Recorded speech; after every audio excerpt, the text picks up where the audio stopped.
Primera de Juan 5:8. Pero el que estaba escribiendo se equivocó y puso Juan 5:8. Y hay una gran diferencia, porque Juan 5:8 dice 5 maridos has tenido y el que ahora tiene no es el tuyo. Y Primera de Juan 5:8 dice el perfecto amor echa fuera el temor. Fíjate lo que hace un numerito. Claro, cuando el muchacho recibió aquí dice, ¿tú has tenido 5 maridos? ¿Qué cosa es esto? Por eso hay que tener mucho cuidado con los versículos que se digan bien, ¿verdad? Como me dijo una vez uno, dice, yo leo la Biblia. Porque le digo, pero usted tiene que leer la Biblia para conocer la voluntad de Dios, para tener una fe madura. Dice, pero si yo leo la Biblia, pastor. Digo, sí, ¿dónde lee usted la Biblia? Dígame algo de la Biblia. Dice, yo leo, y se inventó. Dice, yo leo en Jeremías. ¿Usted lee en Jeremías? ¿Qué lee usted de Jeremías? ¿Qué es Jeremías? A ver, y me dice, bueno, ya el apellido no me lo sé, me dice. Fíjate tú. Tremendo. ¿Ya pasaron los niños a las clases? ¿Sí? Ok, muy bien. ¿Hay alguien más que esté de visita por primera vez en esta tarde entre nosotros? ¿O ya todos han estado con anterioridad en la iglesia? Todos han estado aquí. Muy bien. Vamos a orar un momentito y darle gracias al Señor. Este es el momento que los hermanos en diferentes lugares ya se están conectando, ¿verdad? Dejando el tiempo de alabanza en sus lugares para seguir la predicación en vivo y en directo y disfrutar en esta tarde de la palabra que el Señor tenga para nosotros en el día de hoy. Alabado sea tu nombre, Señor. Te damos muchísimas gracias, Padre Santo, por este privilegio tan maravilloso que nos das de estudiar tu palabra, abrir este santo libro inspirado por tu Espíritu Santo, Señor, a través del cual tú siempre nos hablas, siempre nos ministras, siempre nos fortaleces el ánimo y la fe. Y pedimos que en esta tarde, Señor, siga siendo así, Señor. Que lo que hablemos, que lo que tú hayas puesto en nuestro corazón sea de bendición para todos los que van a escuchar este mensaje. En el bendito nombre de nuestro Señor Jesucristo pedimos todo. Amén y amén. Yo estaba leyendo anoche a altas horas de la madrugada, porque no tenía sueño, en el libro de los Hechos, uno de los relatos donde se cuenta la conversión del apóstol Pablo, más conocido como Saulo de Tarso. Este hombre causó mucho daño a la iglesia, porque él creía que su deber era perseguir a los cristianos e impedir el avance y el crecimiento de estos grupos, de este mensaje diferente que esta gente estaba predicando.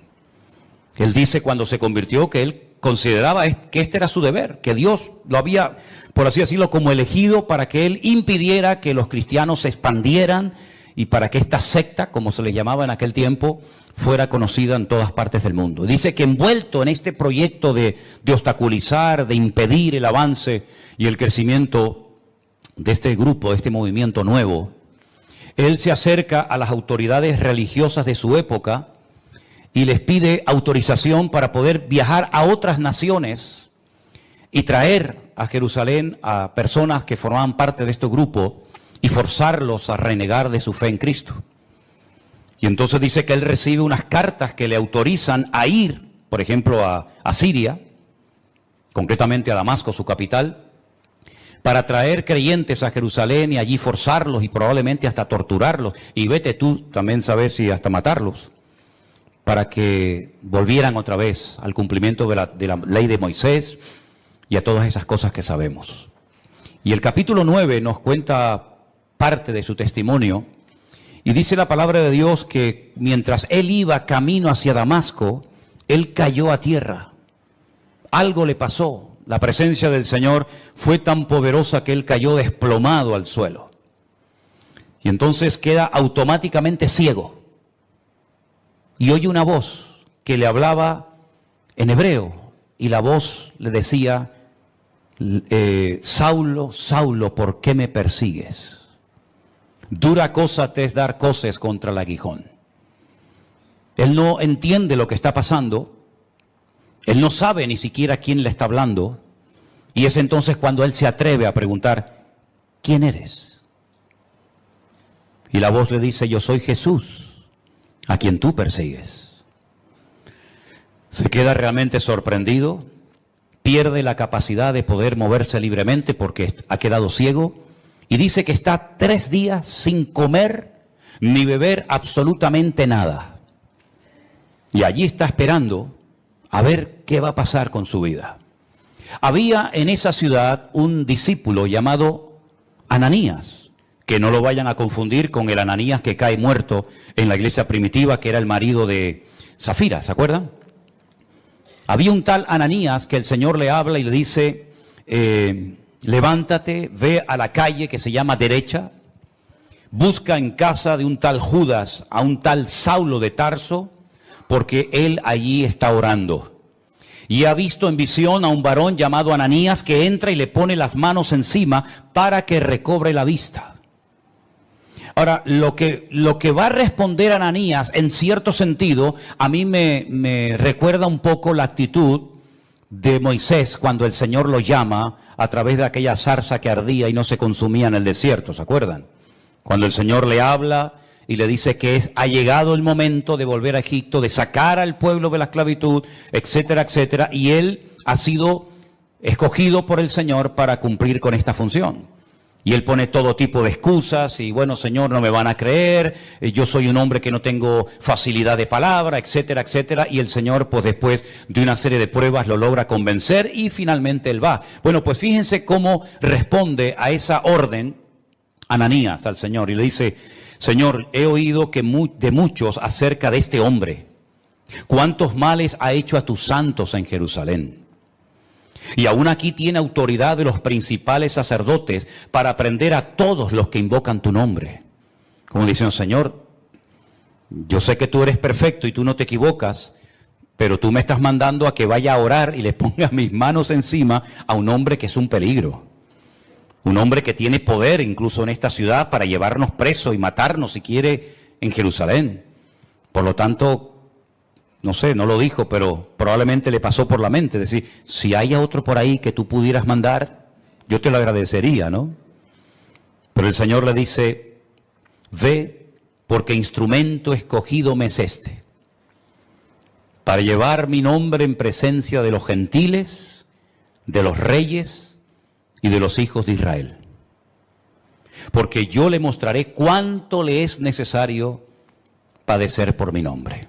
Yo no sé si esto se lo dijo Ananías a Pablo, pero lo que está bien claro que si leemos el resto del capítulo 9 y toda la historia que nos cuenta la Biblia sobre Pablo, su vida no fue nada fácil. Porque prácticamente desde los primeros días de su conversión ya querían matarlo. Dice en el versículo 17, entonces Ananías entró en la casa, poniendo sobre él las manos, le dijo, hermano Saulo. Fíjate qué bonito, ¿no? Ya no es ese perseguidor, ya no es ese hombre peligroso, sino ahora es mi hermano Saulo. El Señor Jesús que se te apareció en el camino por donde venías, me ha enviado para que recibas la vista y seas lleno del Espíritu Santo. Al momento le cayeron de los ojos como escamas y recibió al instante la vista y levantándose fue bautizado. Y habiendo tomado alimento recobró fuerzas y estuvo Saulo por algunos días con los discípulos que estaban en Damasco. A los pocos días ya de recuperarse y de encontrarse bien y recobrar la vista, ya inmediatamente se puso a predicar el Evangelio de Jesucristo. Y ya desde aquellos primeros momentos ya los judíos habían decidido quitarle la vida. La Biblia dice que los discípulos lo tuvieron que descolgar por el muro una noche porque querían matarlo. Ahora bien, en el versículo 26 dice la siguiente historia referente a Pablo. Cuando llegó a Jerusalén, trataba de juntarse con los discípulos, pero todos le tenían miedo, no creyendo que fuese discípulo. ¿Qué te parece? Entonces Bernabé, tomándolo, lo trajo a los apóstoles y les contó cómo Saulo había visto en el camino al Señor, el cual le había hablado, y cómo en Damasco había hablado valerosamente en el nombre de Jesús. Y estaba con ellos en Jerusalén y entraba y salía. Y hablaba denodadamente en el nombre del Señor y disputaba con los griegos, pero estos procuraban matarlo. No solamente los judíos, sino también los griegos lo quieren matar. Y no han pasado años de su conversión, sino que ya digo, desde casi al momento de convertirse, ya todos querían quitar de en medio a este hombre. Cuando supieron esto, los hermanos le llevaron hasta Cesarea la Marítima, que está en la costa, donde años más tarde, ¿se acuerdan? Un tal Cornelio llamaría a Pedro para que le predicara la palabra, y entonces de ahí lo enviaron a su ciudad, a Tarso. Y ahora viene algo muy interesante. Ya Pablo se ha convertido, un hombre que atemorizaba a la iglesia, a los cristianos, y a continuación, una vez convertido, una vez que este hombre ha tenido un encuentro tremendo con el Señor y su vida ha cambiado radicalmente, dice, entonces las iglesias tenían paz por toda Judea, Galilea y Samaria, que son las 3 provincias en las que se divide Israel. Al norte Galilea, al centro Samaria y al sur Judea. Bueno, pues en todo el país, Judea, Samaria y Galilea, dice la Biblia que las iglesias tenían paz. Y dice además que eran edificadas, andando en el temor del Señor, y se acrecentaban fortalecidas por el Espíritu Santo. Si guarda relación la paz de las iglesias con la conversión de Pablo, ustedes pueden opinar lo que quieran, pero yo sinceramente creo que se notó que Pablo se había convertido. Porque la paz, una cosa es la paz que tenemos dentro por nuestra relación con el Señor, y otra cosa es que en las iglesias se pudiera cantar y se pudiera predicar la palabra y se pudieran reunir los cristianos libremente a raíz, yo estoy convencido, de la conversión del apóstol Pablo o de Saulo de Tarso. Ahora bien, no hay nada más hermoso que una iglesia que está en paz. Esto no significa de que no vamos a ser perseguidos o no vamos a tener problemas o presiones o dificultades. Pero cuando una iglesia internamente entre sus miembros hay paz, yo creo que es una de las bendiciones más grandes que una iglesia puede tener. Así como un hogar que está en paz es una bendición. Un hogar en guerra, un hogar en crisis, donde hay gritos, peleas, insultos, etcétera, tiene que ser terrible. Pero cuando hay paz en el hogar, qué bendición, amén, hermanos. Cuando los hijos están cómodos y a gustos con sus padres, cuando los padres están cómodos con sus hijos, cuando hay paz, cuando reina la paz del Señor en el hogar, es una bendición. Exactamente iguales en la iglesia. El tema de la paz es algo tan importante que la Biblia dice que hay que buscar la paz. Y una vez que la encuentras, síguela y no la pierdas. Y dice más, en cuanto dependa de vosotros, estad en paz con todos. Porque al fin y al cabo nosotros tenemos que ser pacificadores, dice la Biblia, ¿sí o no? Una de las bienaventuranzas del Sermón del Monte dice, bienaventurados los pacificadores, porque ellos serán llamados hijos de Dios. Si usted es una hija de Dios, usted no puede estar en guerra con ninguna hermana de la iglesia. Porque entonces usted no está siendo coherente con lo que usted dice que es. Si usted es cristiano, si usted es un hijo de Dios, usted tiene que estar en paz, no solamente consigo mismo, no solamente con el Señor, sino en paz con todos los hermanos. Y no evitar el cruzarte con ese hermano o hermana, no tener que ir por un pasillo para evitar que él venga por el otro, daros la paz, saludarse, hablarse, mirarse a los ojos y no tener que decir, bueno, voy a llegar un poquito más tarde para no encontrarme con fulanito de tal en la puerta. Y voy a salir un poquito más antes, ¿verdad? Un poquito antes, para no tener que despedirme de este y de aquel. Si usted está viviendo así, usted está en desorden, hermano. Porque esa no es la voluntad de Dios. Digo, hermano, incluyendo al género femenino. Todavía nosotros creemos en eso. Yo sé que por allá afuera, ¿verdad? Pero aquí cuando decimos, hermanos, vivamos en paz, me refiero a todos, absolutamente, hombres y mujeres. Y tenemos que hacer todo lo posible para mantener la paz, el vínculo de la paz. La paz no la producimos nosotros, la paz es parte del fruto del Espíritu Santo que mora en nosotros. La paz la produce el Señor, pero la guardamos y la conservamos nosotros. Nosotros no podemos producir piñas, no podemos producir melocotones, pero sí podemos conservarlos en latas, incluso a veces durante meses o tal vez durante años. Exactamente es igual. Usted tiene que estar en paz consigo mismo. Usted tiene que estar en paz con el Señor y usted tiene que estar en paz con todos los hermanos de su congregación y de todas partes. ¿Cuántos dicen amén?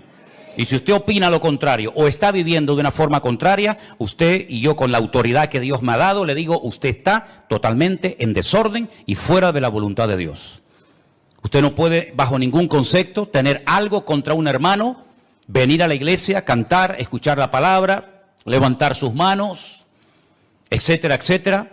Cuando usted sabe perfectamente que hay algo que usted tiene que arreglar hace mucho tiempo con ese hermano, con aquella hermana, con esta familia o con la otra familia, y usted ha ido dilatando y extendiendo el tiempo, haciéndose el sueco, como decimos por estas partes del mundo, y no dándole importancia. Sí tiene mucha importancia. Hasta el punto que el Señor Jesucristo dijo, si cuando vas a ofrecer tu ofrenda al altar, te acuerdas de que hay algo que tiene que ser arreglado, deja tu ofrenda en el altar, ve, reconcíliate primero y luego ven y presenta tu ofrenda. Pero lo primero es tu relación horizontal con los hermanos. Y después vienes, yo no me voy a ir ni me voy a cansar de esperarte, pero si tú no amas a tu hermano al cual ves, no digas que amas a Dios al cual no ves, porque la Biblia llama a tales personas mentirosas. ¿Cuántos dicen amén? Tenemos que ser pacificadores, tenemos que buscar la paz y mantenerla, tenemos que hacer todo lo posible por vivir en paz. Y si alguien no quiere perdonarte, si alguien no quiere arreglar el tema, bueno, pero por lo menos que usted cuando ponga su cabeza en la almohada duerma con su conciencia tranquila y sepa que usted ha hecho todo lo posible por arreglar el asunto, por arreglar el problema, y si no ha sido posible, por lo menos que usted diga, yo hice mi parte y ahora le dejo el tema en las manos del Señor. Pero no le quite importancia a este tema, porque no hay nada más hermoso y nada más poderoso que una iglesia en paz. Repito, no solamente con el Señor, sino también entre los hermanos. ¿Cuántos dicen amén? Cuando nosotros tenemos conocimiento de Dios y de su palabra, ese conocimiento nos compromete. El conocimiento no es para presumir, mire cuánto sé. Le voy a decir cuántos versículos de la Biblia sé o cuántos capítulos conozco. No, el conocimiento no es para eso. El conocimiento nos capacita para poner en práctica lo que hemos leído, lo que sabemos, y para poder vivir una vida cristiana práctica y no desde el balcón de la teoría, sino vivir como el Señor quiere que vivamos. Y por eso, como las iglesias tenían paz, dice que por eso las iglesias eran edificadas. ¿Cómo se edifica una iglesia? Bueno, lo primero que tiene que tener claro una iglesia, que lo que le va a dar sustento y fundamento a una congregación, a un ministerio y a una vida, es la roca que es la palabra de Dios. ¿Cuántos dicen amén? Todos conocemos la historia de aquellos dos que querían construir una casa. ¿Se acuerdan? Uno sobre la arena, deprisa, rápido, no tenía tiempo para esperar. El otro que cavó, ahondó, llegó a la roca, edificó su casa. Cuando vinieron los problemas, las turbulencias, los vientos, los huracanes, la lluvia, etcétera, una cayó y fue grande su ruina. La otra permaneció. ¿Por qué? Porque tenía fundamento. Una iglesia para permanecer en el tiempo. Un creyente para mantenerse firme contra los achaques del enemigo, las pruebas, las tribulaciones, las presiones, las críticas, todo lo que usted quiera mencionar. La única forma es que tú tengas una base, no unos deseos, no unos anhelos, no. Un fundamento lo suficientemente sólido, porque la iglesia tiene que tener personalidad y criterio propio. Yo lo dije hace poco, la iglesia, el cristianismo, está siendo atacado, nos están buscando las cosquillas por todas partes. Si no es por los niños en la escuela, es por la universidad, si no es por las leyes del gobierno, nos están tratando de provocar y pinchar y burlarse y reírse, hasta de una forma legal, ¿verdad? Pero sin embargo, una iglesia que crece, es una iglesia que sabe lo que tiene que creer, lo que tiene que practicar y lo que tiene que rechazar contundentemente, aunque no sea popular su postura. Y es que, dicho sea de paso, el cristianismo nunca ha sido popular. Si usted lo que quiere es ahora que estás convertido, caerle bien a tu gente, algunos sí, pero te aseguro que a muchos no le hará ninguna gracia, ni les va a traer lo más mínimo saber que tú ahora dices que vas en serio con el Señor. No le va a hacer ninguna gracia. ¿Vas a aguantar la presión? ¿Vas a aguantar la burla? ¿O vas a pasar desapercibido? ¿O vas a marcar una diferencia como tantos y tantos hombres y mujeres de la Biblia a lo largo de la historia marcaron una diferencia porque no se dejaron arrastrar, no se dejaron corromper por la corriente de este mundo? Las iglesias eran edificadas porque sabían que Cristo le da estabilidad a la vida de una iglesia y a la vida de un creyente. Nosotros tenemos que ser muy valientes hoy en día, y perdonen que les diga, para encontrar a muchos cristianos valientes. Y valiente no es venir a la iglesia, eso no tiene ningún acto de valentía, por lo menos en Europa. A lo mejor habría que tener mucho valor para ir a una iglesia en otros países donde hay persecución, pero para entrar por estas puertas, ¿qué valentía tienes que tener? Ninguna. Para leer la Biblia no hace falta ser valientes, por lo menos hoy por hoy, hoy en día en Europa o en países que nos están viendo ahora mismo. Pero yo cuando hablo de valentía, hablo de tomar decisiones, de estar dispuesto a jugármela por el Señor. Hemos dicho durante años cosas que yo después compruebo a la luz de la realidad, que son simplemente teorías y opiniones. Lo primero en mi vida es el Señor. ¿Seguro que lo primero en tu vida es el Señor? ¿Tú estás seguro de eso? ¿Tú estás plenamente convencido que el justo por la fe vivirá? Entonces, ¿por qué no vive por fe? Si eso es verdad y tú lo crees, ¿por qué te agarras tanto a lo que tienes y no a lo que eres en el Señor? Porque hay incluso personas que no tienen tantas responsabilidades en la vida que atender y que les cuesta tanto dar pasos de fe, pero sin embargo después predican y hablan de la fe, pero a la hora de la verdad no dan los pasos correspondientes. Las iglesias del Nuevo Testamento eran iglesias valientes, no solamente porque se jugaban la vida, muchos de ellos, sino porque el cristianismo llegará un momento en el que vas a ser confrontado con tu fe. Y en ese momento tú tendrás que demostrar si verdaderamente tú estás bien parado en Cristo o no. Las iglesias tenían paz, por lo tanto eran edificadas, pero dice además que andaban en el temor de Dios. Bueno, ya todos sabemos a estas alturas, creo yo, la diferencia entre miedo y el temor a Dios. Nosotros no tenemos miedo a nadie, ni a nada, pero sí tenemos que tener temor, es decir, respeto a Dios. Tal vez uno de los versículos más conocidos que menciona este tema es el de Proverbios, cuando dice que el principio de la sabiduría es el temor de Dios. Pero es que a mí me gusta otro que también habla del temor de Dios, que también está en Proverbios, que dice que el principio de la sabiduría es aborrecer el mal. Y dice la Biblia que las iglesias de Judea, de Galilea y de Samaria andaban en el temor de Dios. Es decir, eran iglesias que andaban en orden. Eran iglesias que andaban alineadas con Dios y con su palabra. Eran iglesias que no vivían en la carne. Eran iglesias que andaban en santidad, comprometidos, sabiendo que ellos eran, como dijo el Señor, la sal de la tierra y la luz del mundo. No siempre fue así. Después hubieron tremendas persecuciones, muchos hermanos perdieron la vida, unos fueron quemados, torturados, crucificados, etcétera, etcétera. Pero por lo menos durante un tiempo, el libro de los Hechos destaca que hubo un tiempo que había paz en las iglesias. Las iglesias eran edificadas en la palabra, en el amor unos con otros, porque andaban en el temor de Dios. Y parece como que una cosa nos lleva a otra. Cuando hay paz, nos podemos edificar mutuamente unos a los otros. Y cuando nos edificamos es porque entendemos que el temor de Dios implica compromiso el uno con el otro. El venir a la iglesia no es, hola, hola, buenas tardes, Dios te bendiga. No es venir de excursión a la iglesia. Yo noto que hay algunos que vienen de excursión a la iglesia. Y noto que hay algunos que vienen obligados a la iglesia. Y eso funciona un tiempo. Pero llegará un momento que no te va a funcionar ese sistema.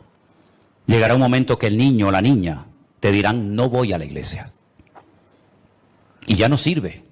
Te quito el teléfono, no sales con tus amigas, no te va a funcionar ese sistema. Porque perdiste la guerra hace muchos años y la quieres ganar ahora. Y yo dije hace unas cuantas semanas atrás que hay batallas que las tienes que ganar hace años. Tuviste que haberlas ganado hace años. Como David aprendió a ganar muchas batallas en su vida privada, para después, cuando llegó el momento de su vida pública, derrotar a aquella mole de hombre llamado el gigante Goliat. Pero no era la primera vez que se enfrentaba a un obstáculo tremendo. Ya él después contó lo que hacía en su vida privada, que por cierto nadie lo sabía, pero él y Dios sí lo sabían. Por lo tanto, hay batallas que si tú has ido perdiendo en tu intimidad, después no vengas aquí dándotelas de valiente, de que ahora todo se va a solucionar porque has perdido la guerra hace muchos años. Por eso cada día, dice Pablo, empezamos de cero. Y corro para ver si logro asir aquello para lo cual un día el Señor me agarró a mí. Porque todavía queda mucho camino por recorrer y mucho terreno por conquistar para el Señor. A veces decimos, he escuchado a hombres que dicen, la Biblia dice que la mujer tiene que someterse al hombre. Ya perdiste la guerra. Si vas así, ya perdiste la guerra, no hoy, hace años la perdiste. La Biblia dice, los hijos tienen que honrar a sus padres. Y si subes el volumen para darle como más fuerza a tu argumento, hace años que perdiste la guerra. Ya ni usando el versículo te funciona. Porque no es por presión, es por convicción. ¿Tú te has asegurado de que tus hijos han nacido de nuevo? Porque si no han nacido de nuevo, ¿cómo lo vas a obligar a venir a un sitio donde Cristo y su palabra es la prioridad? Si tú has perdido la guerra en tu familia y en tu vida privada, en tu vida pública, tarde o temprano, saldrá a la luz tus derrotas personales. Por eso, queridos hermanos, si no somos capaces de andar en el temor de Dios, ¿qué es el temor a Dios? Pongamos ejemplos prácticos. El temor a Dios es tener respeto a las cosas de Dios. El saber que aunque nadie me está mirando, aunque nadie me está observando, eso que estoy haciendo en ese momento, eso que estoy mirando en ese momento, no es la voluntad de Dios. Y no necesito a alguien que me fiscalice, no necesito a alguien que me haga sombra o me ponga encima su mirada para decir, ay, perdón. Porque yo sé que los ojos del Señor me están observando 24 horas al día. Y el temor de Dios funciona debería de funcionar cuando estoy acompañado y cuando estoy solo. Y ese era uno de los secretos del crecimiento numérico y cualitativo de la iglesia en aquellos tiempos. Que andaban en el temor de Dios, sabían que hay cosas que no le agradan al Señor. Y déjenme que les diga algo. En aquellos tiempos, por lo menos en este momento, no todo el mundo tenía como tú y como yo una Biblia en la mano. Porque eso de tener una Biblia en la mano completa, desde lo que Dios le decía a Moisés, lo que Dios le revelaba a David en aquellos hermosos salmos, lo que el Señor le reveló a Juan en la isla de Patmos en cuanto al futuro, lo que Pablo daba como instrucciones a las iglesias de Corinto, de Éfeso, de Colosa, de Filipo, etcétera. Toda esa instrucción, toda esa enseñanza, toda esa sabiduría, toda esa colección inmensa de palabras revelada e inspirada por Dios, eso es un privilegio que durante siglos y siglos millones de hermanos nuestros no tuvieron. Es muy fácil cuando tú oras al Señor decir, bueno, creo que esta porción de Corintios o de Romanos o de Filipenses o este salmo o esta palabra de Isaías o de Jeremías o este ejemplo de Daniel o de José me pueden venir bien. Sí, claro, pero porque tú tienes toda la Biblia.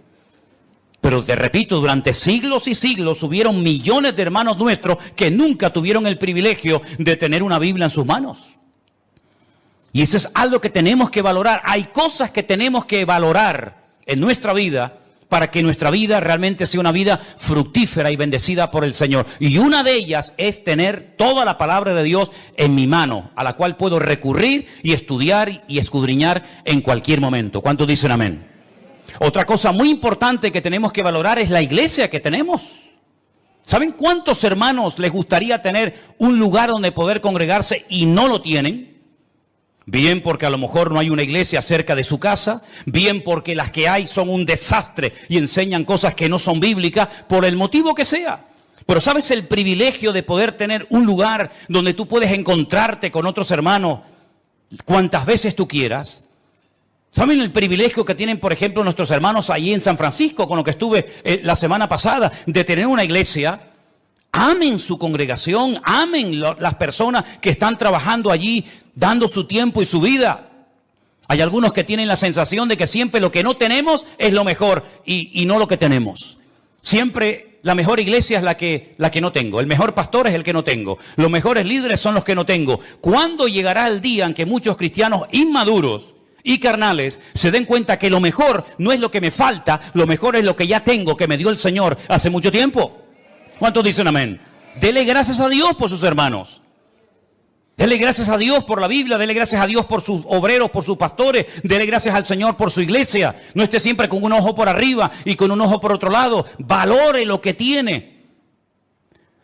Porque yo he llegado a la conclusión de que hay algunas personas que dicen que se fueron de algunas iglesias, pero después viendo cómo andan hoy en día, pues a lo mejor empiezo a dudar de que no salieron de su iglesia porque a lo mejor en su iglesia se hacía todo mal, sino porque a lo mejor ellos eran los que estaban mal y no querían someterse ni obedecer la palabra de Dios. Qué maravilla ver este versículo, hermanos. Y al final la conclusión es que eran fortalecidas por el Espíritu Santo. Tenían paz, eran edificadas, andaban en el temor de Dios, se acrecentaban, es decir, crecían, se multiplicaban, fortalecidas por el Espíritu Santo. Este es el diseño bíblico perfecto para una iglesia local o en cualquier parte del mundo donde se encuentre. No hay nada más que esto, hermanos. Y cuando dice que eran fortalecidas en el Espíritu Santo, nosotros tenemos que saber a estas alturas que el Consolador o el Espíritu Santo fue enviado por el Señor a la vida del creyente, a la vida de las iglesias para fortalecerlas.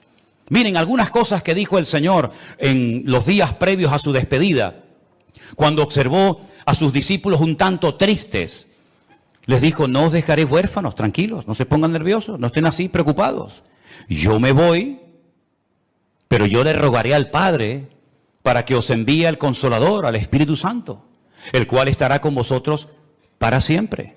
Jesús no estuvo siempre con sus discípulos, estuvo un tiempo, estuvo unos años, y después volvió a la gloria, pero dice, no os dejaré huérfanos. Cuando el Espíritu Santo venga, que ya vino, Él tomará de lo mío y os lo hará saber. Él os recordará todo lo que yo os he enseñado. Él me glorificará a mí. Y Él os guiará a toda la verdad. ¿Cuántos dicen amén? Por eso el apóstol Pablo escribía aquellas cartas y en una de ellas decía, hermanos, por favor, no quiero que ignoréis que vuestro cuerpo ahora es el templo del Espíritu Santo de Dios, el cual mora en vosotros. Mira, ni Moisés, ni Jeremías, ni Isaías, ni David, ni ningún personaje del Antiguo Testamento podía decir, en mi cuerpo mora 24 horas al día el Espíritu Santo de Dios. Ninguno de ellos lo pudo decir, porque no era el momento.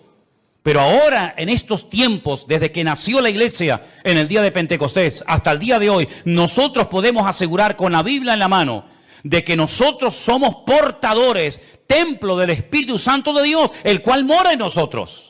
Ya no tenemos que ir a un templo en particular para ver y observar y experimentar la presencia del Señor, sino que Dios mora en mí, Dios vive dentro de mí. Y si el Espíritu de Dios mora en nosotros, Él dará testimonio a nuestro espíritu de que estamos o no en la verdad. Si el Espíritu de Dios mora en nosotros, comenzará a cambiar nuestra forma de pensar. Porque dice que los que son de la carne piensan en las cosas de la carne. Faltaría más. ¿En qué van a pensar? Pero dice, pero los que son del Espíritu piensan en las cosas del Espíritu. Te cambia la forma de hablar, te cambia la forma de pensar, te cambia la forma de vivir. Y por eso tenemos un capítulo entero que sería buenísimo que se lo aprendieran de memoria. No digo léanlo, no, eso ya era hace años. Eso ya era hace años. Pastor nos dijo que leyó, no, ahora te digo que lo aprendas de memoria. Tenemos que ir avanzando, ¿no? Si no, siempre estamos igual, como los niños pequeñitos. Léanse el capítulo 8. ¿Cuántos leyeron el capítulo 8 de Romanos? Eso ya pasó a la historia. Ahora usted tiene toda una semana para aprenderse un capítulo entero de la Biblia. Y lo puede hacer perfectamente, ¿eh? Porque yo cuando veo a gente que está estudiando medicina y se tienen que aprender miles de términos y miles de medicamentos y lo hacen, ¿cómo no nos vamos a aprender nosotros? Además, cuando contamos con la ayuda del Espíritu Santo de Dios, ¿sí o no? Pues entonces, aprenderse esta semana de memoria Romanos capítulo 8. ¿O no se aprendieron ustedes Salmo 91 durante el tiempo de la pandemia? Pues ahora Romanos 8. Y Romanos 8 nos dice cómo vivir en el Espíritu. Si usted ve que su vida no va bien, si usted ve que algo siempre hay, es porque a lo mejor no está poniendo en práctica lo que dice Romanos 8. Porque Romanos 8 es la enseñanza, es el diseño divino para la vida de una iglesia hoy en día. Vivir en el Espíritu de Dios. Y entonces te vas a dar cuenta de que hay tentaciones que ya no te vienen, cuando antes te venían todos los días. Pero porque has ido matando el deseo de la carne, lo has ido matando de hambre. Y has comenzado a alimentar la nueva criatura, la nueva obra que el Señor ha hecho en ti, y te vas a dar cuenta de que ahora tus deseos han cambiado. Antes lo que te dominaba ya te da, perdonen, hasta asco. ¿No les ha pasado a ustedes eso alguna vez? Yo he conocido fumadores, yo nunca fui un fumador. Yo me habré fumado 2 cigarrillos en toda mi vida, o 3 o 4, yo qué sé. Pero hay gente que fue fumadora, pero fumadora de estos de verdad. Que me dicen, a mí se me pone una persona hoy en día que fuma a mi lado y me da asco. Y tú, a ti te da asco. Pero si tú antes te daba, ya, o digo fumar, perdonen, parece como que siempre el pecado más grande es el de fumar. Bueno, digo criticar, o digo beber, o digo cualquier otro. Cuando tú verdaderamente estás empapado y enamorado del Señor y tienes tus ideas claras y estás alineado y centrado en el Señor y andas no por impulsos, por emociones, por sentimientos, sino andas fortalecido en el Espíritu y por el temor de Dios, te vas a dar cuenta de que tus gustos han cambiado. Hay músicas que no te van a gustar porque le ofenden y le molestan al Espíritu Santo que mora en ti. Pastor, es bueno que yo oiga esto o lo otro. Digo, usted es cristiana, ore al Señor y ya verás lo que el Espíritu Santo te dice a tu corazón. Es más, si estuviéramos más llenos del Señor, no haríamos tantas preguntas. Estoy convencido de ello. Porque el Espíritu que mora en nosotros nos pondría en nosotros el anhelo de Cristo para hablar, para pensar, para vestirnos o para lo que sea. Cuando usted se pone en el espejo, pregúntale al Señor, Señor, ¿cómo me ves? ¿Hay algo que no te gusta de mí? Y yo te aseguro que si tú eres sincero contigo mismo, el Señor te va a decir, quítate ese pendiente de la oreja, bobo. ¿Qué haces tú con eso? ¿Qué haces tú con eso? Ay, perdón, Señor. ¿Y para qué te estás pensando en poner un tatuaje? No, pero me voy a poner, esfuérzate y sé valiente. Déjate de tatuaje y vive esforzado y valiente. Porque te lo puedes poner en el brazo, pero después puedes ser un pelele y un machango. Así que déjate de tanto tatuaje y tanta bobería. Señor, ¿y yo puedo ir a la playa y quitármelo de arriba para ponerme morenita? Tú te vas a dar cuenta que cuando tú estás alineado con el Señor y fortalecido en el Espíritu y andando en el temor de Dios, hay muchas cosas que tú dices, oye, yo no sé lo que me pasa, pero ya no tengo deseo de hacer aquello, o de ver esto, o de tocar lo otro. ¿Por qué? Porque el Espíritu que mora en vosotros os anhela celosamente, dice la palabra de Dios. Y si no, miren ejemplos en la Biblia de personas que nunca jamás leyeron la Biblia y decían, eso no lo podemos hacer porque eso no es la voluntad de Dios. ¿Y dónde lo habían leído? No hace falta leerlo. Tenían tanta comunión, estaban tan alineados con el Señor que sabían lo que a Dios le agradaba y lo que a Dios le desagradaba. Así de claro. Pero claro, hijo, si tú vives en la carne, si tú estás todo el día pensando en la carne, si estás rodeado de carne y si también te mueves en un ambiente de carne y después dices, no, es que no se me abren las puertas, es que Dios no me ayuda, es que Dios no me bendice, pero tú te crees que con la vida de desorden que tú llevas, Dios tiene la obligación de edificarte, de fortalecerte y de bendecirte. Hay un precio que pagar, queridos hermanos. Esto no es apretar un botón y decir, bueno, yo toco el botón y ya de arriba abajo el Señor me llena, me bendice y me transforma. No es así. Primeramente piensa, ¿cómo me llevo yo con mis hermanos en la iglesia? ¿Hay paz unos con otros? Porque si no hay paz, esto no es para ti, ¿eh? Esto no es para ti. Tendrás que pasar hoy, aceptar al Señor, pedir perdón y arrepentirte. Pero si tú estás en paz, entonces, ¿qué vas a querer? Edificar a los hermanos. Y si habéis prestado atención a la lectura esta tarde que dice, ¿cómo se edifica la iglesia? Por la actividad propia, mutua, de cada miembro. ¿Lo habéis leído, no? ¿Sí o no? El cuerpo va creciendo según la actividad propia de cada miembro para ir edificándose en amor. Así se edifica una iglesia. Con la actividad de cada uno de nosotros, aportando cada uno su granito de arena, aportando cada uno su don, su talento, su habilidad, su conocimiento, etcétera, etcétera, y cada uno aportando lo que tiene que aportar, lo que Dios te ha dado, ese cuerpo va creciendo y se va edificando hasta llegar a la estatura de la plenitud de Cristo, a un varón perfecto. Eso es lo que dice la palabra de Dios. Si lo hacemos, el crecimiento viene solo. Esta gente no tenían que salir por las calles haciendo campañas evangelísticas. Es que yo no veo en la Biblia campañas evangelísticas, sino que dice que el Señor añadía cada día a la iglesia los que habían de ser salvos. No estoy diciendo que no haya que salir a predicar el evangelio, no estoy diciendo eso.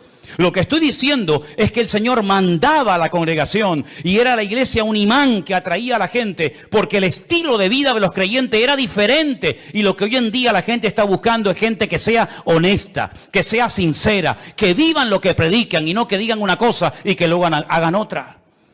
Por eso, mis queridos hermanos, el Espíritu Santo se movía en aquellas congregaciones con una libertad tremenda. ¿Por qué? Porque donde hay santidad, donde hay orden, ahí se mueve el Espíritu de Dios. Cuando la iglesia no es esto, cuando la iglesia no funciona según este diseño bíblico, la iglesia se convierte en lo que tú quieras.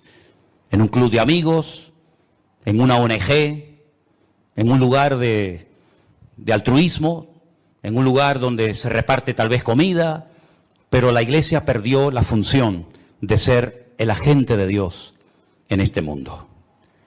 Y el Señor nos da la oportunidad y el privilegio de reunirnos pues 1 o 2 veces a la semana o cuando sea en este lugar o en cualquier otro.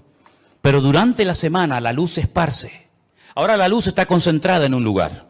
Todos estamos siendo alimentados, instruidos, ¿verdad? Edificados por la palabra, pero cuando termine esta reunión, y en sus respectivos países lo mismo, la luz se va a esparcir. Y durante toda la semana, cada uno de ustedes en el lugar donde vivan, donde trabaja, donde estudies, vas a tener que marcar una diferencia y vas a ser una luz. Pero estás realmente fortalecido, edificado en el Señor para poder vivir una vida cristiana victoriosa. Porque si tu vida cristiana depende única y exclusivamente de un culto, yo no sé cómo aguantas, sinceramente. Yo no sé cómo puede aguantar un creyente viviendo única y exclusivamente de cultos. Eso es muy complicado. Tú tienes que tener tu propia comunión y tu propia relación con el Señor cada día. Porque aquí dentro, no digo que no se te presenten tentaciones, porque a veces hay algunos o algunas que vienen con otras intenciones, pero digamos que las tentaciones grandes no están dentro de la iglesia. Seamos sinceros. Las tentaciones, las presiones, etcétera, etcétera, está allá afuera. Cuando tú estés solo mañana y te llame aquel o aquella, ¿cómo vas a reaccionar, hermano? ¿Cómo vas a reaccionar? ¿Con la carita de santo y de bueno que tenías hoy? ¿O te volverá a salir el indio que llevamos todos dentro? Dios nos tiene que sacudir el alma para que nos demos cuenta de que somos el objetivo del enemigo y sobre todo nuestros hijos.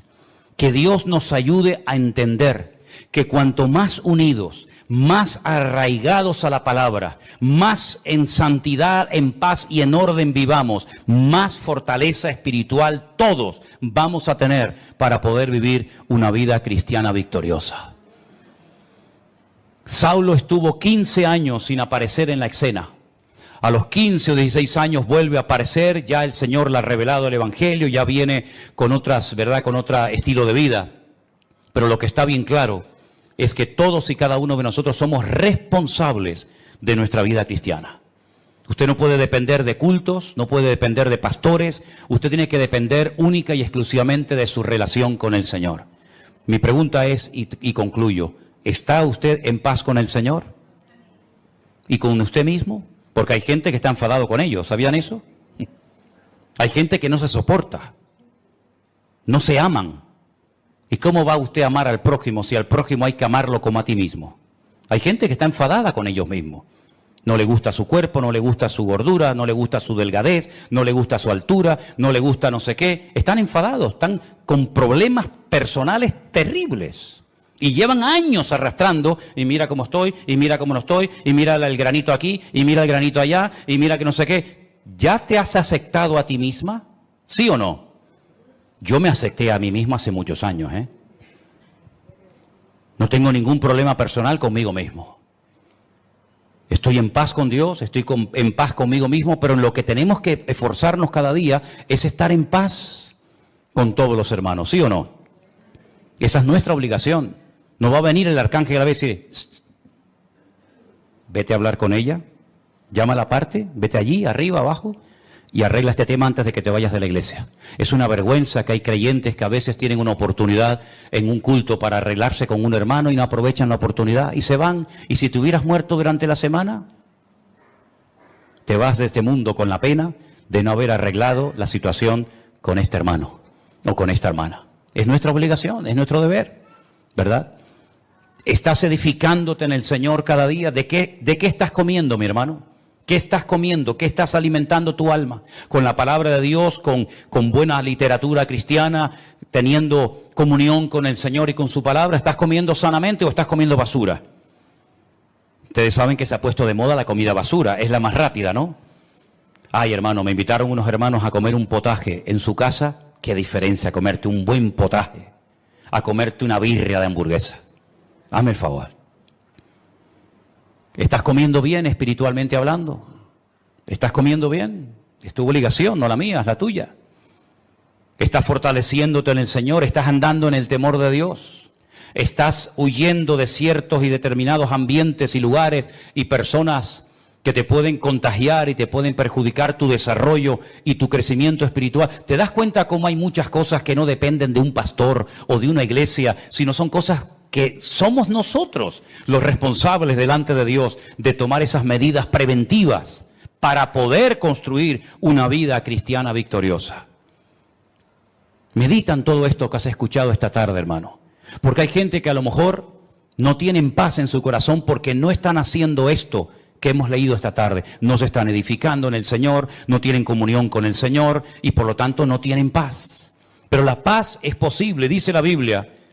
Tú guardarás en completa paz. ¿A quién? Aquel cuyo pensamiento en ti persevera. Cierra tus ojos en esta tarde y dile al Señor: Señor, escúchame bien lo que te voy a decir. Así como las iglesias de Galilea, de Judea, de Samaria tenían paz, yo quiero tener paz. Así como aquellas congregaciones de antaño eran edificadas en la fe y en la palabra, yo también lo quiero ser hoy en día, Señor. Yo quiero ser fortalecido en el Espíritu Santo de Dios cada día. Yo quiero amarte y quiero temerte, porque eso es lo que significa tener temor de Dios, respetar a Dios, tener respeto a Dios y no ser un descarado, un irreverente, un desobediente, sino ser una persona que tiene respeto de Dios, que no le echa siempre la culpa a alguien de tus problemas, porque esa es una actitud tremendamente infantil. Ay, si yo hubiera tenido un buen padre. Ya. ¿Y cuántos han tenido un buen padre y han salido totalmente descarriados? Así que no le eches la culpa al padre que no tuviste o a la madre que no tuviste o que tienes. No le eches la culpa al pastor, al diablo, al mundo, a la iglesia, a los jóvenes. No, ya está bien. Así actúan los niños pequeñitos. Siempre la culpa la tienen los demás. Pero es tiempo, mis queridos hermanos, de mirarnos, de examinarnos a nosotros mismos, de probarnos a nosotros mismos y de reconocer que yo soy el único responsable de mi vida espiritual, de mi crecimiento y desarrollo. Valore lo que Dios le ha dado, mi hermano. No esté saltando de flor en flor, saltando de un lugar a otro. Parece que siempre lo que hacen los demás es mejor que lo que usted tiene o Dios le ha dado. Y si el lugar en el que usted está dice que no tiene lo que tienen otros, pues ya sabe lo que tiene que hacer: aportar, colaborar, integrarse. Y de esa manera usted podrá aportar lo que dice que no tenemos. Madurez, valentía, crecimiento y desarrollo espiritual es lo que necesita urgente la iglesia del Señor hoy en día. Ya basta de ese cristianismo superficial, con una falta de compromiso total y absoluta. Hermanos, nosotros, dice la Biblia, estamos completos en Cristo Jesús. Usted está completo en Cristo Jesús. Solamente tienes que echar mano de lo que Dios te ha dado hace mucho tiempo. El mismo Espíritu de Dios que moraba en Cristo Jesús, nuestro Señor, es el mismo Espíritu que mora ahora en ti. Ni más ni menos. Por eso dice la Biblia que el Espíritu que levantó a Cristo de los muertos vivificará vuestros cuerpos mortales por su Espíritu que mora en vosotros. Escuche bien esto: el mismo Espíritu que ungió a Jesús, el mismo Espíritu que guió al Maestro, el mismo Espíritu que Él dijo: el Espíritu de Dios está sobre mí y me ha ungido para dar vista a los ciegos, para dar libertad a los cautivos, para pregonar el año agradable del Señor. Ese mismo Espíritu ahora mora dentro de usted. El mismo, la misma unción, la misma autoridad, el mismo poder. Use, eche mano Como decía Pablo a Timoteo, echa mano de la vida eterna. Usa lo que Dios te ha dado. Aviva el fuego del don de Dios que está en ti. No lo apagues. Cumple con tu llamado. Cumple con tu ministerio. Esfuérzate. Pelea la buena batalla. Acaba la carrera. Guarda la fe. Es nuestro deber. Son deberes personales, intransferibles. Nadie puede ocupar mi lugar de oración ante mi Dios. Alguien puede orar por ti, pero si tú no oraste ese día, te lo perdiste. Nadie puede ocupar esa banca, esa silla donde tú estás sentado más que tú. Porque un día Cristo se apareció en un culto y faltaba uno. Y fue el mejor culto de todos. Porque se apareció nada más y nada menos que el resucitado, victorioso y glorioso, el Rey de Reyes y Señor de los Señores. Y Tomás no estaba. Nadie puede leer la Biblia por ti. Nadie puede evangelizar por ti. Otros podrán hacer algo parecido a ti. Pero tus deberes, eres tú el responsable de cumplirlos. Ni papá, ni mamá, ni la esposa, ni el marido, ni los hijos, ni el pastor, ni la iglesia. Tú eres el responsable. Es como si tú mañana no vas a trabajar. Tal vez el jefe puede llamar a otro, pero tu deber era haber estado allí. Así que, mi querido hermano y amigo, como le dijo el Señor a Ananías, levántate y ve a orar por Saulo de Tarso. Es que es un hombre peligroso. Levántate y vete a orar por Saulo de Tarso. Es que he oído de muchos males que ha hecho a tus santos en Jerusalén. Levántate y ve a la calle derecha. Pon las manos sobre él para que recobre la vista. Ananías, déjate de excusas. Levántate. Y como dice la palabra, y lo dijo Saulo de Tarso, es hora de levantarnos del sueño. Porque la noche está avanzada y se acerca el día. Señor, gracias por tu palabra. Queremos ser esta iglesia de la cual se habla aquí en tu palabra. Iglesias fortalecidas en el Espíritu. Iglesias que andan por el temor de Dios. En paz. Los hermanos unos con otros. Sin guerras, sin peleas, sin murmuraciones ni divisiones internas. Queremos, Señor, vivir conforme a tu diseño en nuestras vidas. Que tú tomes posesión de todo nuestro ser. Y que en estos tiempos difíciles en los cuales nos ha tocado vivir, podamos ser la sal y la luz del mundo. Sabemos que la tierra ya está dando esos dolores de parto tremendos. Cada vez serán más frecuentes y más dolorosos. Y aunque el hombre natural no puede entender lo que está sucediendo, el hombre espiritual sabe qué está sucediendo. Y algunos dicen, ¿por qué? ¿Y por qué? Y yo digo, ¿por qué no? No es por qué. Sabemos para qué el Señor está permitiendo todas esas cosas en países donde se prohíbe su palabra, en países donde persiguen a los cristianos, en países donde se dice en un libro sagrado que tienen que Cristo no es el Hijo de Dios y que no murió en una cruz y que no resucitó, ¿no? Pues muy bien, ¿no quieren andar a las buenas? Serán sacudidos como la higuera hasta que caigan de rodillas y reconozcan que el único que puede traer paz es aquel que murió y resucitó al tercer día y está próximo a venir otra vez a este mundo. Recibe la gloria, mi Señor. Aleluya. Sigue obrando, aunque el mundo se burle y se queje, sigue sacudiendo a las naciones de la tierra para que crean que tú eres el camino, la verdad y la vida. Aleluya. En el nombre de Jesús. Amén. Nos ponemos de pie, amados. Aleluya, Jesús. Te adoramos. Levanta tu mano al cielo y adora al Señor, Jesús. Adoren al Señor, hermanos queridos. Él está aquí con nosotros ahora mismo. Aleluya. Santo tu nombre. Aleluya. Te adoramos, Señor. Digno eres. Digno eres, Señor. Sigue obrando, Jesús. Sigue obrando, Señor. Siga hablando, Señor, siga hablando. Oh, Jesús, gracias. Oh, gracias, Señor. Gracias, Señor. Te adoramos. Oh, gracias. Gracias, Señor Jesús. Aleluya.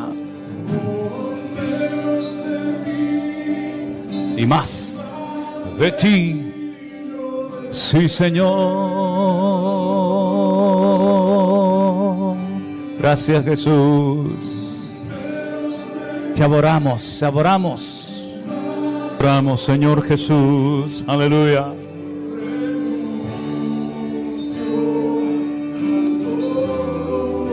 Gracias, Señor. Quisiera yo aprovechar también la oportunidad para recordarles a todos que el mes que viene todas las hermanas de la iglesia están invitadas a un mini retiro que van a llevar a cabo en el puerto de la Cruz, ¿verdad? Tienen que anotarse. Tienen que anotarse. Ahí están los datos, la fecha, guardando tu corazón. Yo espero que las hermanas de la congregación puedan asistir, ¿verdad? Y disfrutar de este tiempo especial que el Señor les va a permitir tener el día 13 y 14 de octubre, Dios mediante. Quiero también anunciar que el próximo congreso nuestro como iglesia se va a llevar a cabo en esta ocasión en la ciudad de Alicante. Durante 2 años lo hemos hecho en un hotel en un pueblecito de la provincia de Toledo llamado Los Llévenes. Como ya no cabemos en ese lugar y como ya no hay espacio para todos, el Señor nos ha provisto de un nuevo lugar en la ciudad de Alicante, un poquito a las afueras de la ciudad de Alicante. Ahí tienen los datos. Nuestra hermana Saray, la que está al piano, ella es la que lleva todo el tema de la organización, de las inscripciones. Hermanos, anótense lo antes posible. Me gustaría que todos ustedes pudieran asistir. Ya tengo constancia. He estado en este evento en Estados Unidos y hay hermanos de San Francisco que van a venir. Imagínense, de tan lejos, de San Francisco van a venir allí. Hermanos de Chile, me contestaban hace unos días unos hermanos, matrimonio de mi hermano José Zaragoza y su esposa, van a venir una vez más al Congreso. Así es que las plazas están abiertas. Reserven su plaza. Se abran con Saray. Ahí están los días, ¿verdad? ¿Están por ahí? Sí, ahí no se ve bien aquí, tengo la luz, del 28 al día 31 de marzo del año que viene, en plena Semana Santa. Con el tema de los vuelos hay que darse prisa porque es una fecha muy complicada, no es en Madrid, es en Alicante, y entonces hay que ir haciendo ya ciertas gestiones para estar en ese lugar. El lugar es precioso, el lugar es muy bonito, mucho más amplio. Todos vamos a estar juntos, no como en el Congreso de Toledo, que unos tenían que ir a un hotel, otros tenían que ir a otro y luego después subir en autobús, sino que todos vamos a estar juntos y sería muy bueno que ustedes pudieran ir. Algunos dirán, pero es que no tengo dinero. Pues ya sabe lo que tienes que hacer. ¿Qué tiene que hacer un creyente cuando le falta algo? ¿Alguien sabe? ¿Orar? Uno dijo, pedirle a otro. No. Orar. Ore al Señor. ¿Cuánto vale? Señor, me hace falta este dinero para el avión y para la estancia. ¿Y el Señor te lo va a dar? ¿Cuántos dicen amén? Si no lo crees, no lo vas a recibir. Está más claro que el agua. Es como yo le digo a la gente, ay, yo quiero ir a Israel. Pues ore. Y si oro, ¿qué va a pasar? Dios te va a llevar. Así de claro. La primera vez que yo fui a Israel, me invitaron. Un matrimonio me invitó, fui. Y todas las demás veces que he ido...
find your